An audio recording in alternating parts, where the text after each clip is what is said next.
നിസാം ബഷീറിന്റെ മൂന്നാമത്തെ ചിത്രം കെട്ടിയോളന്റെ മാലാഖ, റോഷാക്കിന് ശേഷം മൂന്നാമത്തെ ചിത്രം ഐ നോബഡി കഴിഞ്ഞ വ്യാഴാഴ്ച തിയേറ്ററുകളിലെത്തി. 4 ദിവസത്തെ കളക്ഷൻ ഏകദേശം 12.5 കോടി രൂപയ്ക്ക് അടുത്താണ്. ഇപ്പോഴത്തെ ട്രാക്കേഴ്സിന്റെ കളക്ഷനൊക്കെ ഏകദേശം കറക്റ്റ് ആണ്, ആക്യുറേറ്റ് ആണ്, വലിയ വ്യത്യാസങ്ങളൊന്നും വരത്തില്ല.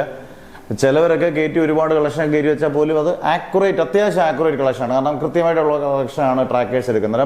12.5 കോടി രൂപയാണ് നേടിയിരിക്കുന്നത് ആദ്യത്തെ 4 ദിവസം.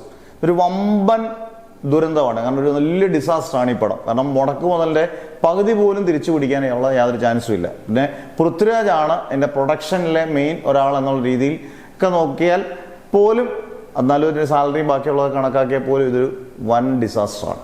ഇത് നിസാം ബഷീറിന്റെ കരിയറിലെ ഒരു മോശം സിനിമയായിട്ട് മാറുകയും ചെയ്തു. ഫസ്റ്റ് ഹാഫ് നല്ല ഗംഭീരമായി എടുത്തൊരു സിനിമ, നമ്മൾ റിവ്യൂ കണ്ടപ്പോൾ പറഞ്ഞതാണ്, ഗംഭീരമായിട്ട് ഫസ്റ്റ് ഹാഫ് എടുത്ത പടം, ടെക്നിക്ക് എല്ലാം അടിപൊളിയായിട്ടുള്ള പടം. സെക്കൻഡ് ഹാഫ് എന്തിനോ വേണ്ടി തിളയ്ക്കുന്ന സാമ്പാർ പോലെ അലമ്പാക്കി എടുത്തൊരു പടം എന്ന് നമുക്ക് തോന്നി. നിസാം ബഷീർ അല്ലയോ ഈ സിനിമ എടുത്തതെന്നൊരു തോന്നലുണ്ടാകും. കാരണം റോഷാക്കൊക്കെ ചെയ്ത ഒരാൾ ഡയറക്ടറിൽ നിന്ന് നമ്മൾ ഇതൊട്ടും പ്രതീക്ഷിച്ചില്ല. എന്തായാലും ഡിസാസ്റ്ററായി മാറിയിരിക്കുകയാണ്. വിലായത്ത് ബുദ്ധയ്ക്ക് ശേഷം ഭയങ്കര ഒരു ഡിസാസ്റ്ററിലേക്ക് മാറി ഐ നോബഡി.